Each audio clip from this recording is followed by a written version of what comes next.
explain the ethical principles of Mahavira, a key figure in Jainism, and discuss how these principles can be applied to modern day public service conduct. The question is asked under 10 marks. Hi everyone, welcome to EduChemy, and today we are going to start a very new initiative called UPSC CSC Masterclass Program for Prelims and Mains.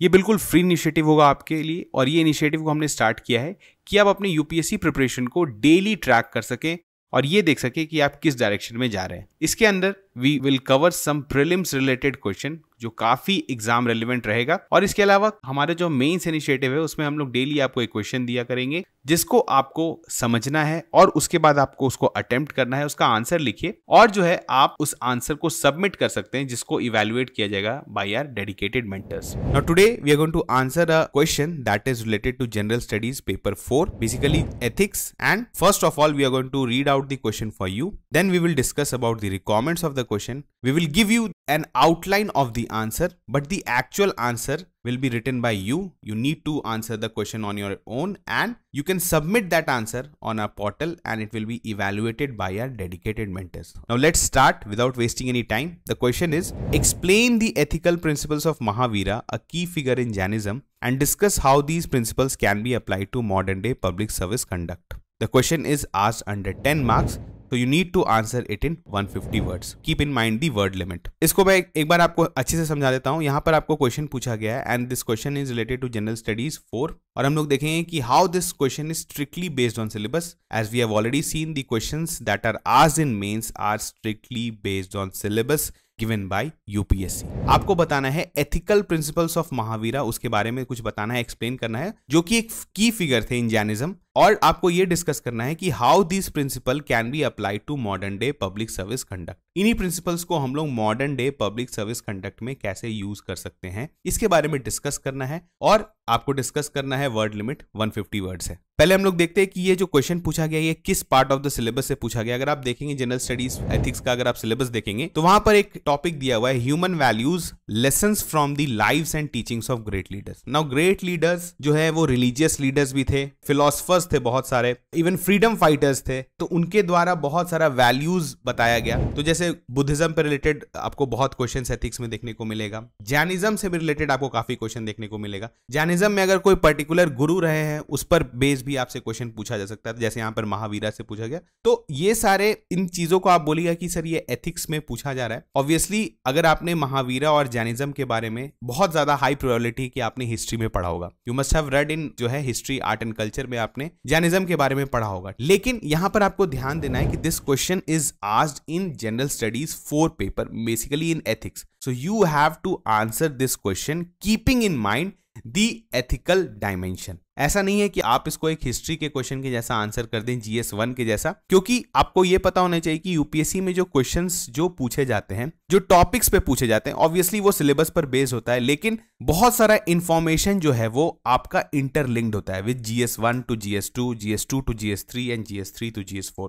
आप बोल सकते हैं बहुत ही water tight separation नहीं है, लेकिन इस बात का आपको ध्यान रखना है कि ये क्वेश्चन किस सब्जेक्ट के अंदर पूछा गया है, उसको आपको हमेशा ध्यान में रखना है। ऐसा नहीं है कि सिर्फ आप यहां पर महावीरा के प्रिंसिपल्स को बता दीजिए और आपका जो है नीड पूरा हो जाएगा इस क्वेश्चन का। नहीं, you have to state the principles that are taught by Mahavira और उसके बाद आपको बताना है कि इन प्रिंसिपल्स को ही हम लोग modern day public service conduct में कैसे यूज कर सकते हैं। तो चलिए सबसे पहले हमारा आपको पता है the first part is introduction. Because this question is asked under 10 marks, so it needs to be very crisp. बहुत अच्छे से लिखना है आपको, 20 to 25 words, 25 to 30, that is the max limit of introduction. अगर हम लोग बात करें तो यहाँ पर आप थोड़ा सा इंट्रोड्यूस कर सकते हैं अबाउट महावीरा। सबसे पहले आप एग्जामिनर को बता दिए कि you know about Mahavira, Jainism and the principle taught by lord Mahavira. तो यहाँ पर आप जैसे कर सकते हैं the 24th and the last तीर्थंकर के बारे में आप बता सकते हैं, इनके बारे में थोड़ा सा कुछ। अगर आपको कोट्स पता है, देखिए यहाँ पर क्या होता है एथिक्स में, खास करके अगर आप 10 मार्कर क्वेश्चन की बात करें, हम लोग केस स्टडी की बात नहीं कर रहे हैं अभी, अगर 10 मार्कर क्वेश्चन की बात करें तो अगर आप कोट्स यूज करते हैं, और खास करके बहुत अगर रेलिवेंट कोट है, बहुत जगह आपने सुना होगा स्टूडेंट्स जो है वो गीता का वर्स यूज करते हैं। तो इस तरह की चीज को आप थोड़ा बहुत अगर रेडी करके रखते हैं तो आपको बहुत फायदा होने वाला है एथिक्स के पेपर में। अब जैसे अगर आपको महावीरा से रिलेटेड कोई कोट या जैनिज्म से रिलेटेड कोई भी कोट्स याद है और यहां पर वो फिट बैठ रहा है, इस क्वेश्चन के अनुसार वो फिट बैठ रहा है, तो you can use that in introduction. इसके अलावा आप कुछ बेसिक इंफॉर्मेशन दे सकते हैं अबाउट महावीरा, जैनिज्म एंड कुछ भी जो है थोड़ा बहुत इंट्रोड्यूस आप कर सकते हैं। I am just giving you about the outline, मैं एग्जैक्ट आंसर आपको नहीं बता रहा हूं क्योंकि वो आपको खुद से लिखना है। इंट्रोड्यूस हमने कर दिया, इसके बाद आते हैं बॉडी। आपका जो बॉडी में हम लोग क्या करते हैं, जो रिक्वायरमेंट ऑफ द क्वेश्चन है उसको एड्रेस करते हैं। We have already done in the previous questions also. तो सबसे पहला क्या है, explain the ethical principles of Mahavira. Now you need to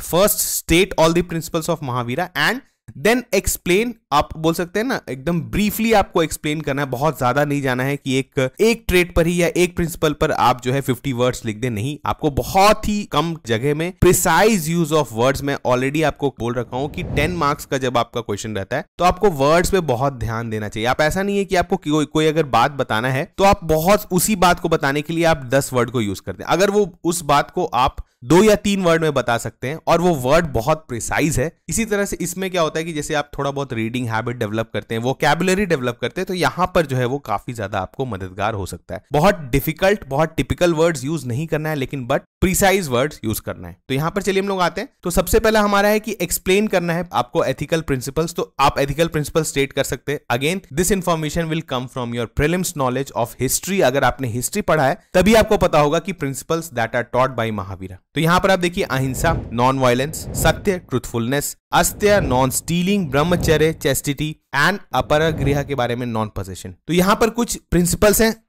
आप ऐसे इसको बुलेट पॉइंट्स में या आप पॉइंट्स में लिख सकते हैं और उसके बाद आप इनको थोड़ा बहुत एक्सप्लेन कर सकते हैं कि व्हाट इज अहिंसा, नॉन वायलेंस क्या है, सत्य क्या है, अस्त्य क्या है। कुछ वर्ड्स जो है आप कुछ मतलब आप बहुत ब्रीफली इनको एक्सप्लेन करके बढ़ सकते हैं। इसके बाद क्या है, आपको द नेक्स्ट पार्ट है, ये आपने जस्ट अभी एक्सप्लेन किया। अभी जो है यहाँ पर how these principles can be applied to modern day public. Now this is the most important part of the question. अगर आपने इसको रिलेट कर दिया, इस एथिकल प्रिंसिपल्स को अगर आपने modern day public service conduct से रिलेट कर दिया, तो you have addressed the main requirement of this question। ठीक है, मैं अगेन रिपीट कर रहा हूं, आपने एथिकल प्रिंसिपल्स स्टेट कर दिया, उनको ब्रीफली एक्सप्लेन कर दिया, कुछ लाइंस उनके बारे में लिख दिया। उसके बाद अगर आपने इस दोनों को अच्छे से रिलेट कर दिया तो you will fetch the maximum number. अब हम लोग चलिए रिलेट करते हैं। यहां पर ethical principle of Mahavira applied to modern day public service कैसे हो सकता है। अभी देखिए, सबसे पहला आपका प्रिंसिपल है दैट इज नॉन वायलेंस। आप कुछ रियल एग्जांपल्स दे सकते हैं। नॉन वायलेंस क्या होना चाहिए, आपको पता है एक पब्लिक सर्वेंट को हमेशा नॉन वायलेंस के मोड में रहना चाहिए। आपको पता है वो किसी भी तरह से कोई भी कोअर्सिव सॉल्यूशन किसी भी कंफ्लिक्ट का, मतलब आप बोल सकते हैं ना, कंफ्लिक्ट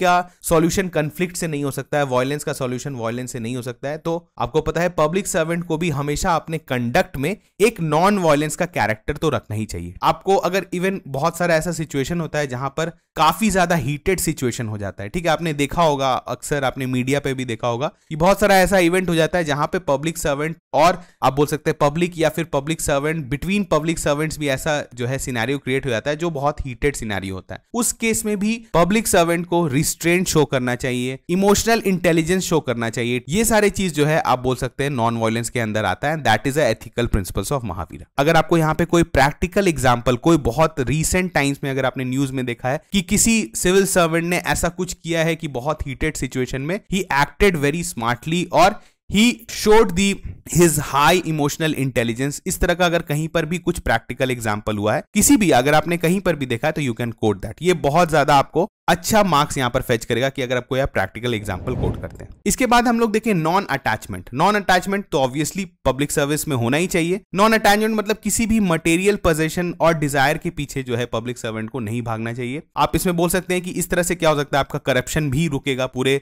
ब्यूरोक्रेसी में, आप इस तरह से बोल सकते हैं। तो यहां पर कुछ आपको बस रिलेट करना है। जैसे यहां पर नॉन अटैचमेंट का बात हुआ, मतलब पोजीशन, मटेरियल पोजीशन से हमें कोई मतलब नहीं है और आपको पता है कि ब्यूरोक्रेट्स आर वेल पेड, उनको सैलरी दिया जाता है, तो उसके अलावा उनको करप्शन या माल प्रैक्टिसेस में जो है वो नहीं पड़ना चाहिए और इसको आप रिलेट कर सकते हैं। इसमें अगर आप कोई फेमस ब्यूरोक्रेट का अगर आप नाम देना चाहते हैं जिनको काफी ज्यादा प्रेज किया गया है तो भी that is most relevant. Again मैं आपको बोल रहा हूं बस आपको कनेक्ट करना है and give a proper example, तो आप इस क्वेश्चन को अच्छे से एड्रेस कर रहे हैं। उसके बाद सत्य, ट्रूथफुलनेस, अगर आप बोल सकते हैं इसको कैसे रिलेट करें, तो public servants can ensure transparency. Now truthfulness is basically transparency. जैसा भी पब्लिक सर्विस आपको पता है ब्यूरोक्रेसी में हमेशा ट्रांसपेरेंसी होना चाहिए। इवन हम लोग वैल्यूज जो डिस्कस करते हैं गवर्नेंस में, उसमें सबसे most important value is transparency. सारी चीजों को जो इंफॉर्मेशन है that must be clear to the general public. और ये अगेन असत्य truthfulness is a ethical principle taught by Mahavira. इसको आप रिलेट कर सकते हैं विद ट्रांसपेरेंसी। अगेन ये सारी चीज कब होगा, जब आप थोड़ा सा ब्रेनस्टॉर्मिंग करेंगे, थोड़ा सा सोचेंगे क्वेश्चन के बारे में, तभी जाके आप इन सारे पॉइंट्स को रिलेट कर पाएंगे। और ये आप कब कर पाएंगे,